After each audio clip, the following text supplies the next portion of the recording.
Oke, kita coba membahas satu materi yang merupakan bagian dari standar penilaian Indonesia. Kita sebut dengan lingkup penugasan dalam penugasan penilaian. Pertama, coba kita lihat hubungan penilai dan klien dalam penugasan penilaian. Hubungan di antara penilai dan klien atau klien atau pemberi tugas itu dihubungkan kepada apa yang disebut dengan lingkup penugasan. Lingkup penugasan itu perikatan di antara penilai dan klien. Hasil dari perikatan itulah yang menghasilkan penugasan penilaian yang utama, itu kita sebut dengan implementasi, baru itu dilaporkan sebagai suatu laporan penilaian yang kita kenal pekerjaannya itu adalah pelaporan penilaian. Dari tiga hal inilah penilaian itu berlangsung saling timbal balik, ya. Makanya dia saling berhubungan satu sama lainnya. Nah, sekarang coba kita lihat lebih detail apa saja sebenarnya tahapan pelaksanaan penugasan itu sendiri, ya. Setiap penugasan penilaian ada hal yang menjadi pranya, awalnya, ya, menjadi awalnya, pranya. Coba kita lihat apa sebenarnya awal dari penugasan itu.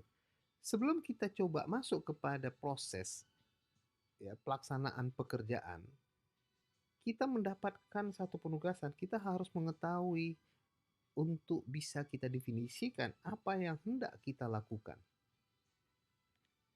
Itu kita sebut dengan mendefinisikan penugasan atau mengidentifikasi masalahnya supaya kita bisa tahu apakah yang perlu kita pahami dari penugasan yang hendak kita kerjakan itu. Apa saja yang perlu kita identifikasi?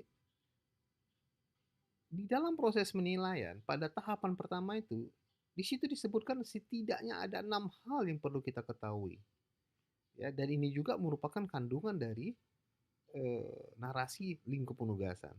Yang pertama adalah siapa pemberi tugas dan pengguna laporan itu. Kita harus tahu. Jadi kalau kita misalnya menerima satu order atau satu pekerjaan, kita harus lihat dulu yang memberikan pekerjaan itu siapa, mengapa, ya. Baru kita akan coba mengetahui apa tujuannya penilaian itu dilakukan. Itu yang kedua, tujuan penilaian. Mengapa kita perlu tahu tujuan penilaian? Karena ini berhubungan kepada nilai yang hendak kita hasilkan. Nilai yang hendak kita hasilkan ini kita sebut dia dasar nilai. Jadi kalau di SPI itu menomenklaturkannya dengan istilah dasar nilai. Jadi dasar nilai ini ditentukan tujuannya, tujuan dari penilaian itu. Mengapa Anda membutuhkan nilai itu? Untuk apa nilai itu Anda butuhkan seperti itu? Jadi contohnya misalnya ada seseorang datang kepada kita minta suatu penilaian. Untuk apa tujuan penilaian yang Anda butuhkan itu? Oh, saya untuk memberikannya kepada bank. Apakah penjaminan? Ya, seperti itu, penjaminan. Ah, kita sudah bisa langsung mengatakan berarti kita butuh nilai pasar. Berarti Bapak butuh nilai pasar yang nanti nilai pasar itu menentukan berapa besaran jaminan dari objek penilaian yang akan dinilai oleh penilai. Maka yang ketiga, baru kita tanya objek penilaiannya apa. Kalau dibilangnya rumah tinggal, itu make sense. Masih konsisten. Tapi kalau dibilangnya objek penilaiannya adalah jembatan, maka kita bertanya, bagaimana jembatan bisa diagunkan, dijaminkan? Karena jembatan itu pada umumnya milik pemerintah. Dia adalah public sector, dia adalah public utilities, dia adalah infrastruktur. Dan jembatan tidak mudah dan tidak bisa malahan diperjualbelikan karena itu milik negara. Maka kita bertanya kepada dia, kepada si pemberi tugas, apa hubungan jembatan ini dengan penjaminan? Nah, itulah yang perlu kita telaah pada pendefinisian penugasan penilaian di tahap awal. Jadi bahasa-bahasa yang kita gunakan itu untuk bisa dimengerti, ya, itulah yang coba kita sampaikan ke para pihak yang ingin menugaskan kita melakukan penugasan penilaian. Maka tujuan dasar nilai dan objek penilaian itu harus konsisten, jangan tidak konsisten. Jangan seseorang yang mau jadi penilai, yang melakukan penugasan penilaian, langsung terima-terima saja tanpa mengetahui terlebih dahulu apa yang hendak dilakukan. Sekarang masuk ke tahap kelima. Tahap kelima adalah menentukan kapan waktu nilainya hendak kita nyatakan. Itu disebut dengan tanggal penilaian, cut off date, gitu, tanggal penilaian. Ya. Nah, untuk pekerjaan-pekerjaan umum itu biasanya bersamaan dengan inspeksinya, sewaktu itu dilakukan ke lapangan. Tapi untuk pekerjaan seperti untuk menyusun pelaporan keuangan, untuk akuntansi, tanggalnya sudah ditetapkan, ya, sesuai dengan eh, pelaporan penilaian atau pelaporan keuangan yang akan diterbitkan. Jadi tanggalnya sudah ditetapkan terlebih dahulu. Baru yang terakhir itu adalah membangun asumsi dan batasan penilaian. Dari nomor 1 sampai nomor 5, kita sudah bisa memahami apa pekerjaan itu, ya, atau kita sudah telaah tadi, maka dari situ kita membangun asumsi. Asumsi ini untuk apa? Untuk memberikan batasan-batasan apa yang memang menjadi bagian yang harus kita coba bangun karena perspektifnya nilai itu adalah opini. Oke. Itu pekerjaan paling awal dari penugasan penilaian pada paling awal. Setelah itu kita ketahui, barulah kita terjemahkan dia ke dalam scope of work atau lingkup penugasan pekerjaan penilaian. Ini kita kenal dengan SPI 103, lingkup penugasan tersebut. Apa isi dari lingkup penugasan itu? Isinya itu apa yang akan kita susun dalam bentuk proposal atau kontrak atau TOR yang nanti ditandatangani oleh penilai dan pemberi tugas.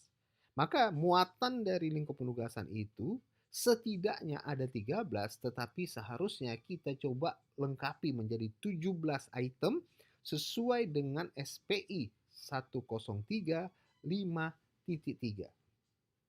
Ya, 5.3. Jadi nanti di 5.3 itu nanti ada sekitar 13 minimum, baru nanti ditambah lagi 4 yang melengkapi keseluruhan lingkup penugasan tersebut. Anda bisa baca itu di SPI.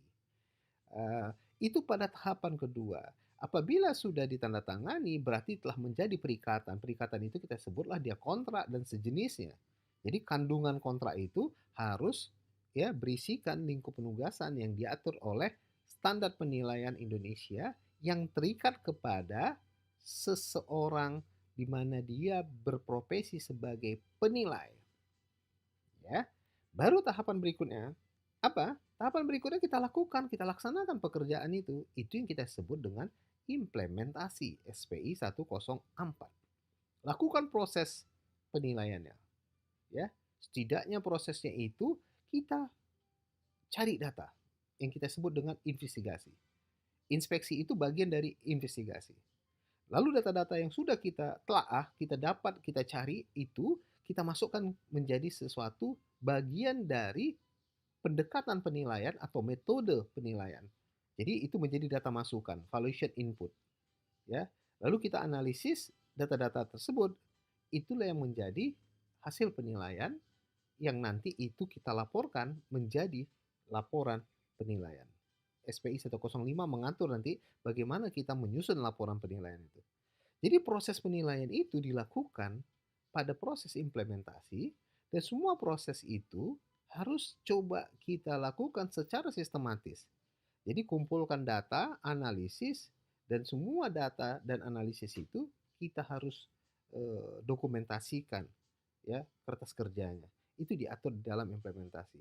Pada tahapan berikutnya maka hasil pekerjaan kita yang kita berikan dalam bentuk kesimpulan yang berupa opini tadi, itu kita terjemahkan sebagai laporan penilaian. Nah, bagaimana bentuk laporan dan bagaimana susunannya itu bisa kita lihat SPI 105. Ya. Jadi semua informasi, pendekatan, metode, kesimpulan, deskripsi dari properti itu tercantum dan ternarasikan dia di dalam suatu laporan yang kita kenal dengan laporan penilaian. Demikian mungkin ya setidaknya 3 hal yang memang bagian terpenting dari pekerjaan atau penugasan seorang yang berprofesi sebagai penilai yang terkandung menurut standar penilaian Indonesia. Kalau untuk melihat apa saja kandungan di dalam masing-masing SPI yang saya sebutkan tadi, itu Anda bisa lihat pada slide berikut ini.